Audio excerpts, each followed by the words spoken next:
Assalamualaikum warahmatullahi wabarakatuh. Alhamdulillah, alhamdulillahi rabbil alamin. Assalatu wassalamu ala asrafil anbiya'i wal mursalin sayyidina wa maulana Muhammadin. Asyhadu an la ilaha illallah wa asyhadu anna Muhammadar Rasulullah. Allahumma shalli ala sayyidina Muhammad. Muhammadun musabil ikhram ya wal jalila wal ikhram. Alhamdulillah, segala puji syukur kita panjatkan kehadirat Allah Subhanahu wa taala atas karunia, limpahan rahmah dan hidayahnya, sehingga kita dapat menjalankan aktivitas beramal dan beribadah di dunia ini. Salam dan salawat tidak akan pernah kita lupakan. Marilah sama-sama kita panjatkan kejunjungan kita Nabi Allah, Nabi akhir zaman, Rasulullah Muhammad sallallahu alaihi wasallam. Para jemaah, para penonton hadirin yang dimuliakan Allah, selamat bertemu kembali dengan saya, Guru Mursyid Syekh Nur Muhammad Buya Irwan Maulana Al-Khalidi dari Sumatera Barat, Kabupaten Pasaman, yang insya Allah tetap akan menjalankan, mengajak, menghimbau, memberikan nasihat sebagaimana layaknya sesama kita dalam perjalanan di dunia ini menuju tujuan, yaitu Allah Subhanahu wa taala. Sudah layaknya kita saling mengisi dan saling mengingatkan. Insya Allah dalam tayangan ini saya akan mengajak kepada jamaah, kepada saudaraku, para ustadz, para ulama, hamba Allah yang selalu dirahmati dan dimuliakan Allah. Wabil khusus kepada yang lagi bermujahadah, lagi menjalankan tafakur, lagi dalam menjalankan tadzakur, takharub, lagi iktikaf, lagi menjalankan istiqomah. Sebagai sesama, saya selalu menghimbau untuk tetap di jalan tauhid. Saya akan menyampaikan beberapa himbauan, terutama wabil khusus kepada kita yang sedang menjalankan riadah wal mujahadah di dalam menjalankan hakikat kepada Allah. Di sini kembali kita melihat bahwasanya di dalam tauhid ilahiyah sangat dituntut jalan, pengetahuan tentang jalan, yaitu jalan hakikat atau jalan tersirat. Karena bagaimanapun Rasulullah Sallallahu Alaihi Wasallam sebagai Muhammad Khadim Azali, sebagai keinsanan Allah, sebagai ruhaninya Allah, mendapatkan syafaat, dibekali oleh Allah dalam kharirinya, dalam satu pengambilan keputusan dihalalkan oleh Allah dengan syafaat. Dan apapun yang beliau katakan telah diberikan wahyu atau diberikan syafaat khaulinya. Dan apapun yang dia perbuat oleh beliau, fi'li atau fiklinya Allah telah tetapkan dan izinkan, maka mutlaklah beliau menjadi pedoman kita. Di sini ada suatu nikmat besar, tetapi akhir-akhir ini menjadi sebuah kesulitan besar. Padahal itu suatu makom yang sangat menciptakan kemudahan yang sangat banyak. Ini nih para hadirin dan para jemaah yang kita harus hati-hati. Apa itu? Makom demi makom yang bersifat tersirat dengan mata batin. Allah memiliki hukum hakikat pada dirinya. Maka Allah halalkan kepada Rasulullah 4 jalan, 4 makom ibadah. 4 makom ibadah ini sering dimanfaatkan oleh seseorang untuk membesarkan dirinya agar menjadi guru besar, agar menjadi ulama yang ditakuti, yang disegani. Dan mengembangkan 4 makom ini sampai menjadi sebuah kesulitan besar bagi umat Islam, yaitu keberadaan syariat, hakikat, tarekat, dan ma'rifat. Ini hati-hati dengan maksud tujuan daripada syariat, hakikat, dan tarekat ini. Memang ini adalah tarikatul ilallah.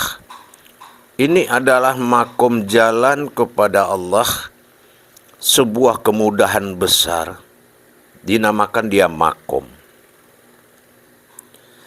Tetapi yang kita dengar, yang kita terima pengaduan para umat, itu sudah menjadi kelompok hidup, kelompok-kelompok yang mana dari salah memaknai menjadi sebuah perbedaan yang besar.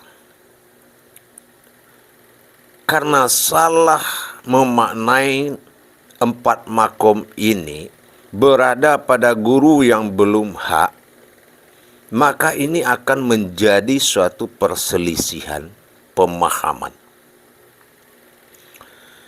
Pedoman syariat, hakikat, tarekat, dan ma'rifat itu bukan sebuah atau 4 buah amalan, bukan 4 buah jalan yang berbeda. Saya katakan sekali lagi, bukan sebuah perbuatan 4 jalan yang berbeda, tetapi adalah pintu mata hati, menampung satu pintu mata hati untuk mendapatkan kemudahan di dalam mencapai ilmu kepada Allah. Jadi berupa sebuah kemudahan.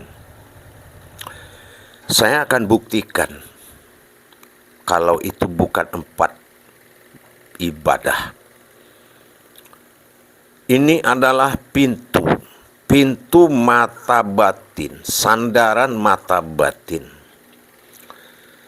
Di sini dari 4 kiat atau 4 ibtikok, 4 tujuan, 4 kodrat menuju satu tujuan. Ini menjadi 4 tujuan. Sehingga salah pemahaman karena tidak pernah mengalami kodrat yang 4 itu seorang guru, maka dia bagi jadi 4. Maka terpisahlah golongan ibadah oleh umat.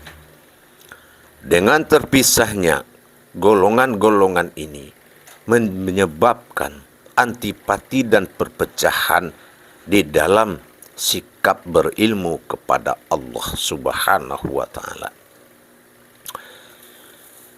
Seorang yang tidak mampu menjadikan yang empat itu satu, itu adalah belum dikatakan seorang guru, karena dia belajar satu-satu sampai enggak selesai-selesai. Tapi kalau dia sudah bisa menjadikan satu dari empat makom tadi, maka satu sebutan. Karena apa? Tauhid itu wal hayatun tauhidun. Jadi perjalanan tauhid itu satu, berakhir dengan satu. Seperti kita melihat atau mendengar kata ahad. Kalau kata ahad ini satu kata ahad dalam versi aftar Allah itu tiga.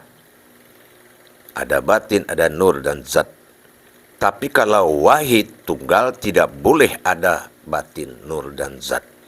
Sama dengan syariat, hakikat, tharikat, dan ma'rifat. Sekarang, apakah kita seorang guru tidak mampu melihat seorang umat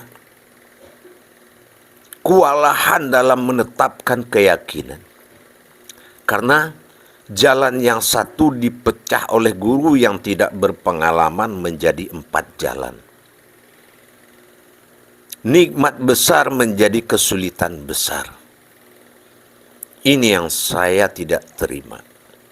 Mudah-mudahan ini akan memberikan kemudahan setelah saya bicara ini. Saya tidak salut dengan apa pengalaman satu makom dari 4 itu. Kenapa saya bilang tidak salut? Itu pecundang. Saya mengatakan orang yang melarikan diri dari kegagalan menjadikan satu dari 4 makom tadi, itu orang kabur dari tauhid. Katanya tauhid, wa tauhidun, harusnya satu. Syariat, hakikat, tarekat, marifat harus satu. Satu kodrat. Tapi memiliki 4 pandangan. Apakah 4 pandang ini memandang yang 4? Bukan.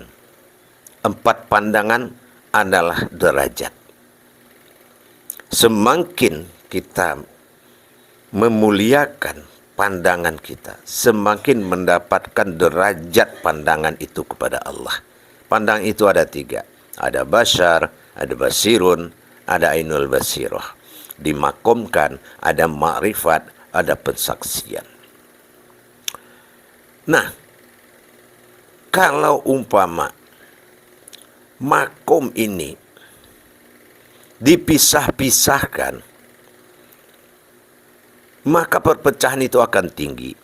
Satu contoh para hadirin dan para jemaah. Orang syariat, orang yang mengamalkan syariat, banyak mengeluh kesah. Sudahlah, beda solat dia dengan solat kita. Buat apa? Kita menurut yang kita mampu aja. Nah, ini perpecahan. Inilah yang tidak dikehendaki Allah. Allah itu bersifat alif atau alafa. Alafa itu bersifat menyatukan, bukan memecahkan. Bukan membuat perpecahan, tetapi membuat sifat menyatukan. Alafa itu alif atau alafa, itu namanya menyatukan. Saya berprediksi sangat banyak di dalam tampilan YouTube sekarang. Dalam sebutan ada yang mengatakan Allah itu zat, ada yang mengatakan jangan beriman kepada zat tapi beriman kepada sifat. Jadi ini membingungkan. Kenapa? Karena kita mengajarkan tidak sesuai dengan makom yang 4 tadi dan tujuan akhir atau ibtiqa madatilahnya. Memang Rasulullah Shallallahu Alaihi Wasallam mengatakan syariatul hulul hakikah. Syariat itu harus memandang kepada hakikat. Hakikatul hulul tarekah. Dan hakikat itu harus memandang kepada tarekahnya. Dan tarekatul ilul ma'rifah. Dan tarekah itu harus memandang kepada ma'rifah. Tujuannya apa? Syariat itu adalah tauhid dengan akhir la ilaha illallah.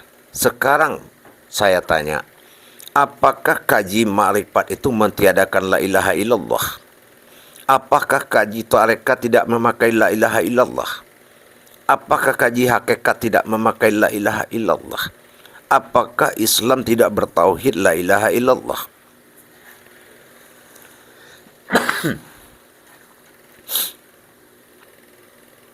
Begitu. Yang kedua,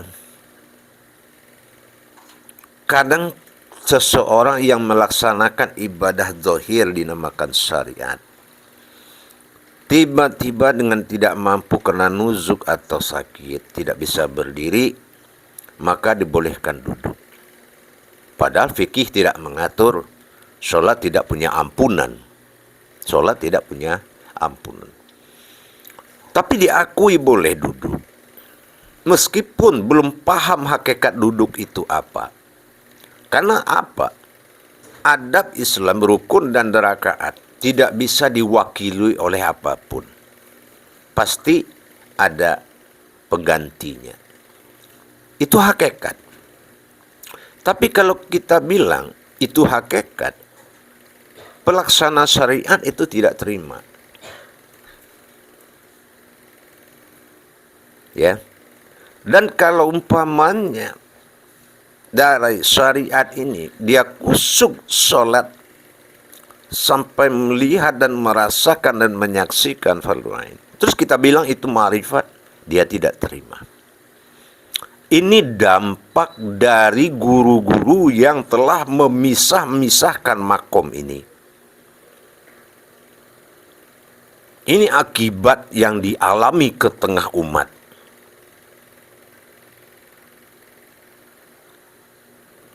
Allah tidak pernah membikin tak semua itu tanpa asma. Maka diadili oleh Allah dalam qudsinya, al-ma'nu na'mudunan alal ma'bud. Kenapa Allah bilang hanya aku yang bisa menyembahku, aku yang menyembah dan aku juga yang disembah. Kenapa bahasa itu datang? Karena kodrat itu semuanya tauhid, yaitu satu wa tauhudun. Akhirnya hilang yang empat tadi.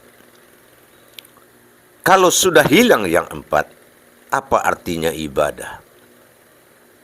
Bisa tidak ada ibadah lagi.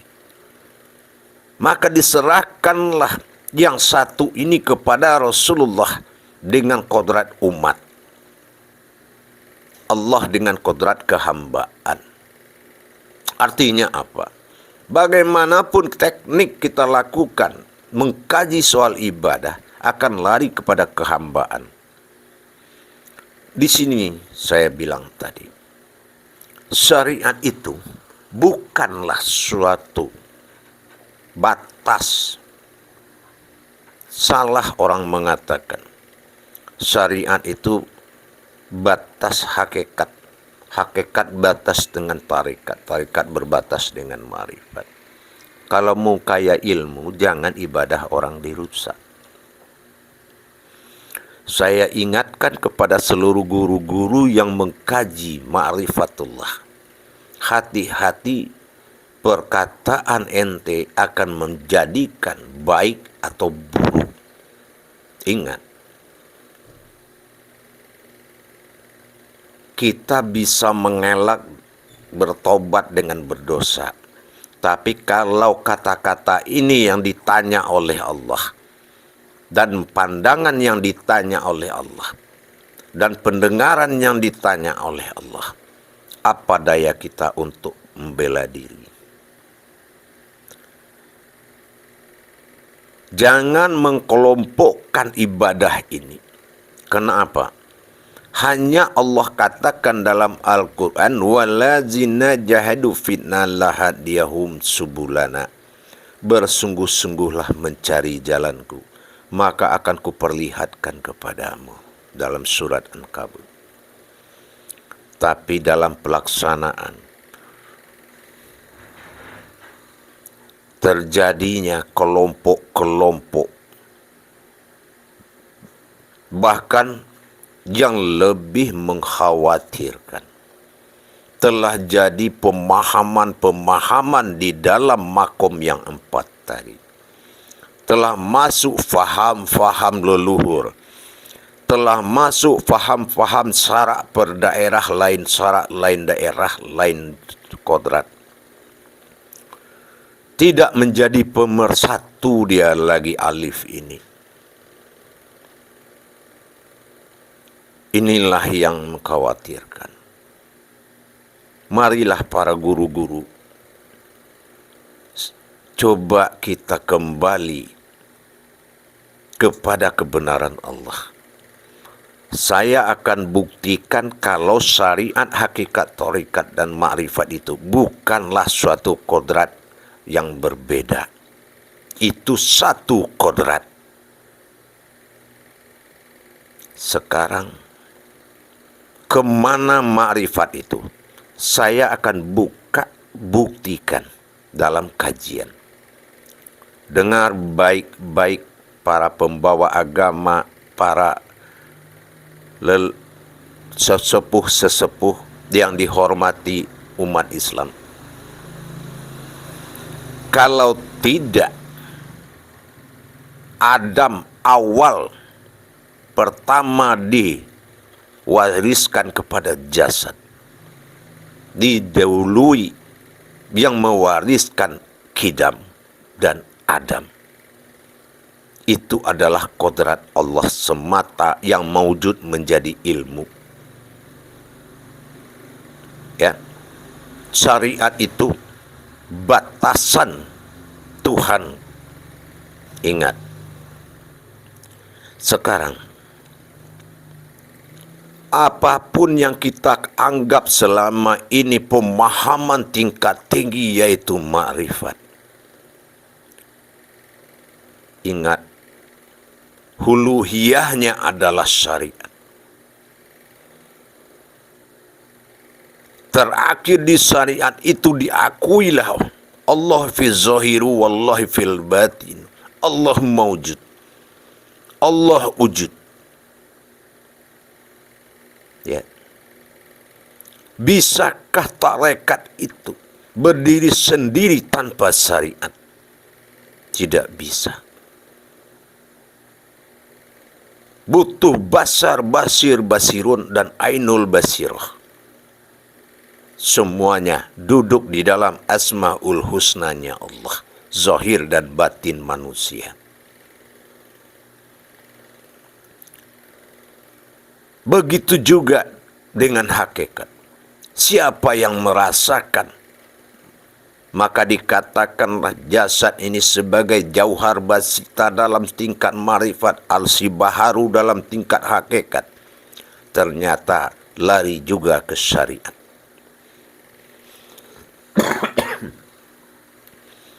Jadi, jangan dibawa umat ini kepada jalan yang mustahil bagi akal. Biarlah Allah yang membawa dia.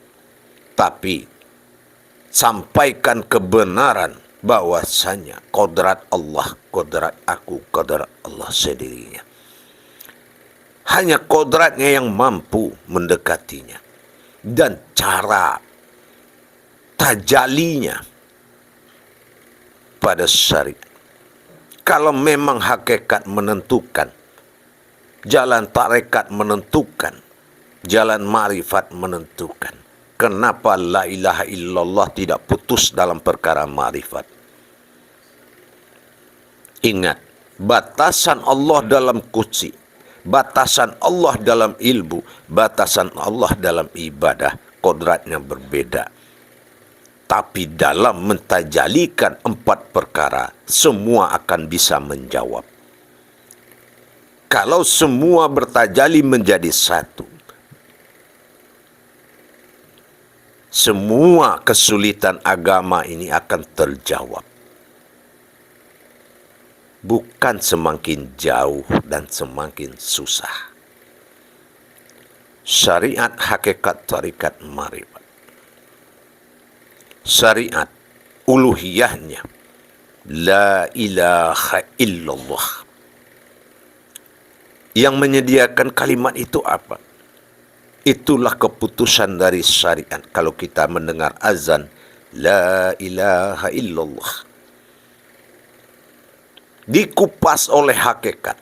Mana la, mana ilaha, mana ilah, mana Allah. Dilihat dan disaksikan oleh tarekat. Mana ilah, mana Allah. Dirasakan, dinyatakan oleh ma'rifat. Maka nyata. Apa kenyataan ma'rifat? Adalah zahir bagi Allah dan batin bagi Allah. Akhirnya kembali kepada syariat. Menjadi syariatullah. Itu saja bedanya. Makomnya adalah satu. Wujud dan maujudnya terjadi kenaikan derajat. Sebelum seseorang paham, maka syariat itu menjadi syariatin. Sifatnya fiddin.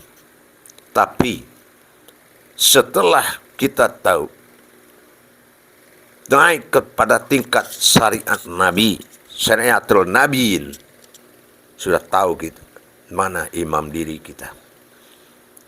Tingkat syariat kita sudah bagus. Setelah itu kita paham lebih dalam sampai ke tingkat ma'rifat. Menjadi syariatullah. Syariat itu adalah pegangan Allah. Satu nyawa dari syariat menuju ma'rifat ke bawah ke atas Allah dalam maujud. Ke bawah dalam Allah ba'dal wahid dalam hitungan tidak bernama dan tidak bertempat. Begitu diangkat jadi batin menjadi wujud nyawa, ruh pada diri. Dan sir merasakan pegangan Allah itu jasad. Allah. Satu napas ada 4 jalan. Tapi napas yang satu. Bukan dipecah-pecah. Jadi tidak ada perbedaan ibadah di dalam jalan makom bentuk yang disiapkan oleh Islam tadi. Yaitu tentang syariat hakikat tarikat marifat. Hanya saja kenaikan-kenaikan derajat yang akan diterima oleh seseorang dalam memandang kejadian 4 kodrat menjadi 1 kodrat. Itu adalah cara, metode atau torekohnya mendapatkan derajat kepada Allah. Bukan bentuk ibadah yang berbeda. Oh, syariat ibadahnya, udah baca ayat itu pulang. Tidak. Itu syariat Islam. Ya. Nah, setelah kita tahu kalau syariat Islam, kita tahu itu sifatnya adalah din. Nah, setelah kita mendapatkan nilai dari pengetahuan dari 4 jalan tadi, 4 makom tadi, itu jalan untuk kepengetahuan. Jalan untuk mendekatkan diri kepada Allah. Baru kita mendapatkan syariat kenabian. Namanya syariat Nabi. Kalau syariat Nabi itu tidak dikatakan lagi ada syariat kasyaf namanya. Syariat awam atau din. Dan kodrat agamanya sudah aldin. Nah, setelah kita mengetahui lebih mulia lagi dari ilmu dari 4 makom tadi, maka kita sudah mendapatkan nilai syariatullah. Yang mana yang bersyariat itu sudah kodrat Allah pada diri. Alhamdulillah. Sampai Allah akui. Al-ma'budun wa antal ma'budun. Hanya diriku yang mampu menghadap kepadaku. Hanya diriku yang mampu menyembahku. Hanya diriku yang mampu mengingatku. Sampai mendapatkan diri sifat Allah bagi diri dinamakan keihsanan. Hasil produk dari 4 makom tadi. Tapi bukan membawa pemahaman murid. Membawa pemahaman umat. Sehingga menjadikan perpecahan, perbedaan sholat. Tidak seperti itu. Makom ibadah syariat hakikat tarikat marifat adalah jalan yang mengangkat kemuliaan ibadah kita kepada Allah. Bukan menciptakan perbedaan. Jadi kalau kita bertemu dengan guru yang belum hak jalan seperti itu, maka kita harus mengintrospeksi diri. Karena tidak ada kesulitan di jalan Allah. Contoh umpama, diatur oleh syariat melalui waktu. Karena Allah perintahkan ada waktu dalam hukum syariat. Tapi la ilaha illallah penutup ijab daripada azan. Kalau dia tidak paham, bagaimana kita menyelesaikan la ilaha illallah? Harus kita masuk kepada pemahaman kodrat hakikat. Bukan kita mendirikan hakikat tanpa syariat. Itu mencari kemudahan, itu bukti. Nah, selesai perkara syariat karena sudah dapat. Nah, kalau ada orang syariat bertanya, tunjukkan Tuhanmu dengan kalimat la ilaha illallah secara syariat ke saya. Tidak perlu saya kaji marifat. Ini akan mendatangkan suatu kebingungan. Kenapa? Yang bermarifat itu di syariat, yang berhakikat itu di syariat, yang bertarikat itu di syariat. Kita hanya belajar menaikkan makom ibadah kita, bukan membuat perbedaan ibadah. Mudah-mudahan yang menonton tayangan ini diberi petunjuk oleh Allah Subhanahu wa Ta'ala. Para jemaah hadirin yang dirahmati Allah.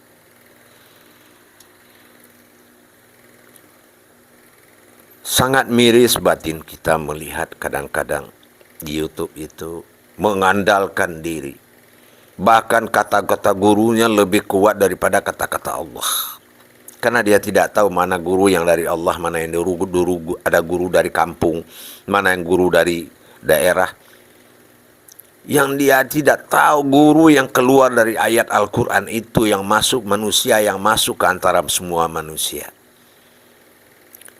Seperti layaknya Al-Quran mengatakan bahwasanya telah ada utusanku di tengah-tengahmu, Rasul setingkat kamu. Itu suatu hal yang sangat luar biasa. Jadi insya Allah para hadirin, dengan bekal pengetahuan seperti ini, kita sudah bisa berpikir dengan baik. Jangan lagi ada perpecahan. Oh, saya orang tasawuf, saya orang tauhid, saya orang ini. Tidak. Semua kemuliaan itu adalah jalan menuju kemuliaan. 4 kodrat, mau itu tauhid, mau itu tasawuf yang mau dijalankan. Kalau kita tidak menguasai cara menjalankan 4 makom tadi, syariat, hakikat, tarikat, marifat, ini tasawuf masuk ke situ akan membawa perpecahan. Ini tauhid akan membawa perpecahan. Ini tarikat akan membawa perpecahan. Ilmu-ilmu sunnah, ilmu-ilmu kitab-kitab apapun akan membawa perpecahan. Kenapa? Ingat, ilmu tafsir, ilmu kitab pendapat, kitab riwayat, guru yang tidak berriwayat dan guru yang tidak menjadi kitab, itu sangat rawan untuk masuk ke makom Islam yang 4 itu. Jadi hati-hatilah dalam memahami maksud daripada syariat hakikat tarekat marifat. Sekali lagi saya bilang, itu adalah tarikatul ilallah. Itu adalah jalan-jalan menuju Allah, bukan perbedaan ibadah. Kadang-kadang banyak ya, saya ngamalin sholat doim aja, itu ada di kajian tasawuf. Wah, akhirnya sholat doimnya di rumah, duduk-duduk lagi jalan kaki. Tidak bisa. Allah sangat teliti dengan apa yang dia sampaikan. Sekarang, mengaku kita bagian sifat bagi Allah yang menjadi insan Allah dalam dunia ini, atau mengaku insan sendiri tanpa Allah. Nah, inilah pemahaman yang keluar tauhidnya dari tauhid ilahiyah. Jadi hati-hati, sekali lagi saya sampaikan sebagai guru mursyid, tidak ada perbedaan jalan dijak kepada Allah. Semuanya itu dalam tingkat penyempurnaan. Ya. Semuanya dalam tingkat penyempurnaan. Coba kalau syariat tidak ada, bagaimana kita mau mendapatkan kajian makrifat? Mau dari mana awalnya dikaji? Kadang-kadang kemampuan jemaah itu, murid itu baru akidah, kita ajak mengkaji wujud, ada sebelum semua ada. Itu kalamnya adalah kalam yang sangat merusak atau dikatakan kalam jahiliyah.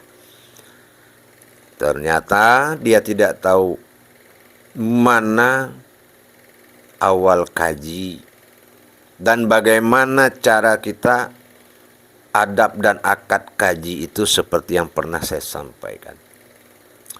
Apakah induk kaji itu sudah diturunkan guru? Apakah sudah ada pelaksanaan pengambilan makom hak kaji? Apakah sudah melaksanakan tawaf guru pada kajian tadi? Jangan kita tergesa-gesa, takutnya tidak mendapatkan pembimbing yang tepat. Akhirnya terjadilah kesalahan pemahaman seperti yang saya sampaikan malam ini. Insya Allah para jemaah, para hadirin, mudah-mudahan tujuan kita menyelamatkan diri, karena Islam itu namanya selamat. Karena apa? Ada tiga perjalanan besar yang harus diselamatkan oleh ibadahmu. Pertama, yauma wulidtu, diselamatkannya kehidupanmu oleh Allah dengan amalanmu. Kalau amalanmu enggak benar, kehidupanmu yang pertama dihancurkan oleh Allah. Ingat itu. Yang kedua, yauma mumittu, diselamatkannya sakaratul mautmu, diselamatkannya kematianmu oleh amalanmu kepada Allah. Tapi kalau amalanmu tidak benar, disitulah kamu merasakan sakitnya sakaratul maut itu. Yang ketiga perjalanan besar itu adalah yauma absa huwa huwaya, diselamatkannya kamu bertemu dengan Tuhanmu. Tapi kalau tidak benar amalan ilmumu, maka tidak ada Tuhan yang bisa kamu temui. Itulah amanah dari saya. Yauma wulidtu, yauma mumittu, yauma absawaya. Itulah tujuan Islam. Alif lam mim, perjalanan besar.